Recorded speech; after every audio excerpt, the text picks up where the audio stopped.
Good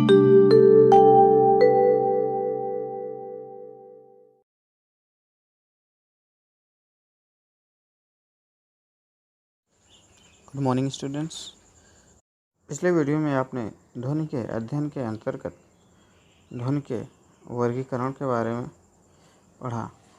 ध्वनि को 5 भागों में विभक्त किया गया है: स्वर, काल, स्थान, प्रयत्न और अनुप्रदान। पिछले वीडियो में आपने स्थान के बारे में पढ़ा।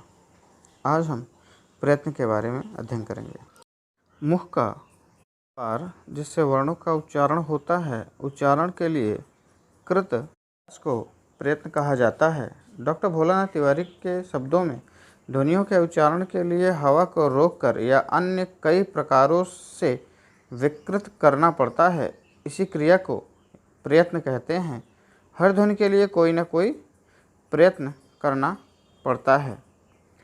डियर स्टूडेंट, साधारण शब्दों में हम यह कह सकते हैं कि प्रयत्न हम उस क्रिया को कहते हैं जिसके द्वारा हम किसी शब्द को उच्चारित करते हैं। अब हम देखेंगे कि प्रयत्न के कितने प्रकार हैं। तो डियर स्टूडेंट्स, प्रयत्न के 2 भेद होते हैं: अभ्यंतर प्रयत्न और बाह्य प्रयत्न।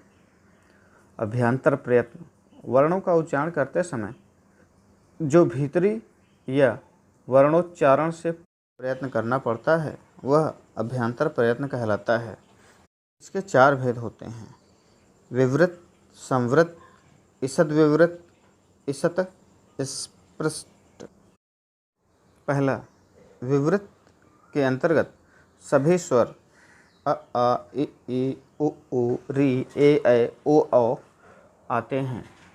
इनकी संख्या 11 है।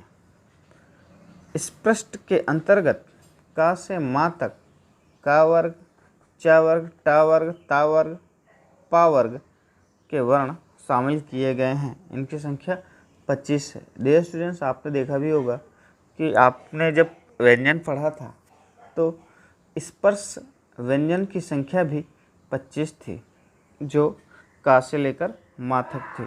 तो स्पर्श व्यंजन को हम स्पृष्ट कहते हैं।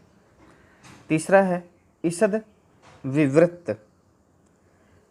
सा, शा, स और हा को हम ईषद विवृत कहते हैं। इनकी संख्या 4 होती है और इसे हम व्यंजन के प्रकार में ऊष्म व्यंजन के रूप में जानते हैं। चौथा है ईषत स्पृष्ट। इनकी संख्या भी 4 होती है: य, र, ल, व, और इन्हें व्यंजन के प्रकार में हम अंतःस्थ व्यंजन के नाम से जानते हैं। तो डियर स्टूडेंट्स, अब हम देखते हैं कि बाह्य प्रयत्न किसे कहते हैं।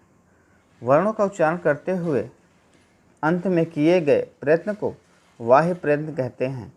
इनमें 4 भेद मुख्य हैं: घोष, अघोष, अल्प प्राण, महाप्राण। सर्वप्रथम हम देखते हैं कि घोष किसे कहते हैं। ऐसी ध्वनियों के उच्चारण में स्वर तंत्रियाँ परस्पर निकट रहती हैं जिससे कंपन या तरंग पैदा होती है, वे घोष ध्वनियाँ कहलाती हैं। घोष ध्वनियाँ सभी स्वर प्रत्येक वर्ग का तीसरा, चौथा, पांचवा वर्ण और य, र, ल, व तथा हा हैं। इनकी कुल संख्या 31 होती है। जी स्टूडेंट्स, ध्यान दीजिएगा, घोष ध्वनियों के अंतर्गत सभी स्वर आते हैं अर्थात 11, और प्रत्येक वर्ग का तीसरा, चौथा और पांचवा वर्ण और य, र, ल, व तथा हा वर्ण शामिल किए जाते हैं। इनकी कुल संख्या 31 होती है। अब हम देखते हैं अघोष वर्ण। इनके उच्चारण में स्वर तंत्रियाँ दूर रहती हैं, अतः कंपन नहीं होता। इस प्रकार की ध्वनियाँ अघोष ध्वनियाँ कहलाती हैं। अघोष ध्वनियाँ प्रत्येक वर्ग का पहला, दूसरा वर्ण तथा श, श और स इसकी कुल संख्या है 13। अघोष के अंतर्गत फिर से देख लीजिए, अघोष के अंतर्गत प्रत्येक वर्ग का अर्थात का वर्ग, चा वर्ग, टा वर्ग, ता वर्ग, पा वर्ग का पहला दूसरा वर्ण और स, श और स अर्थात कुल मिलाकर 13 वर्ण अघोष ध्वनियों के अंतर्गत शामिल किए गए हैं। चौथा है अल्प प्राण। अल्प प्राण जिन ध्वनियों के उच्चारण में श्वास वायु का आधिक्य न हो या श्वास बल कम हो उन्हें अल्प प्राण कहते हैं। अल्प प्राण ध्वनियाँ इस प्रकार हैं: सभी स्वर प्रत्येक वर्ग का पहला, तीसरा और पांचवा वर्ण और य, र, ल, व अर्थात कुल मिलाकर 30 वर्णों को शामिल किया जाता है। फिर से ध्यान दीजिए, अल्प प्राण ध्वनियों के अंतर्गत सभी स्वर प्रत्येक वर्ग का पहला, तीसरा और पांचवा वर्ण और य, र, ल, व अर्थात कुल मिलाकर 30 वर्ण इसके अंतर्गत शामिल किए जाते हैं। चौथा है महाप्राण। महाप्राण जिन ध्वनियों के उच्चारण में हवा का आधिक्य हो या श्वास बल अधिक हो उन्हें महाप्राण ध्वनियाँ कहते हैं। महाप्राण ध्वनियाँ प्रत्येक वर्ग का दूसरा, चौथा वर्ण और सा, श, स और हा को शामिल किया जाता है। इनकी कुल संख्या 14 है, अर्थात 14 वर्ण महाप्राण ध्वनियों के अंतर्गत आते हैं, जिनमें प्रत्येक वर्ग का दूसरा, चौथा वर्ण और स, श, स, हा शामिल किए जाते हैं। इनकी संख्या 14 है। डियर स्टूडेंट्स, एक बार हम लोग फिर से रिवाइज कर लेते हैं कि प्रयत्न के 2 भेद होते हैं, अभ्यंतर प्रयत्न और बाह्य प्रयत्न। अभ्यंतर प्रयत्न के 4 प्रकार होते हैं: विवृत, स्पृष्ट, ईषद विवृत और ईषत स्पृष्ट। विवृत के अंतर्गत सभी स्वर शामिल किए जाते हैं, जिनकी संख्या 11 होती है। स्पृष्ट के अंतर्गत आ से मा तक के वर्णों को शामिल किए जाते हैं, जिसके अंतर्गत का वर्ग, चा वर्ग, टा वर्ग, ता वर्ग और पा वर्ग के वर्ण शामिल किए जाते हैं, जिन्हें हम स्पर्श व्यंजन की संज्ञा देते हैं। और ईषद विवृत के अंतर्गत जितने भी ऊष्म वर्ण हैं, श, श, स, ह, इन 4 वर्णों को शामिल किया जाता है।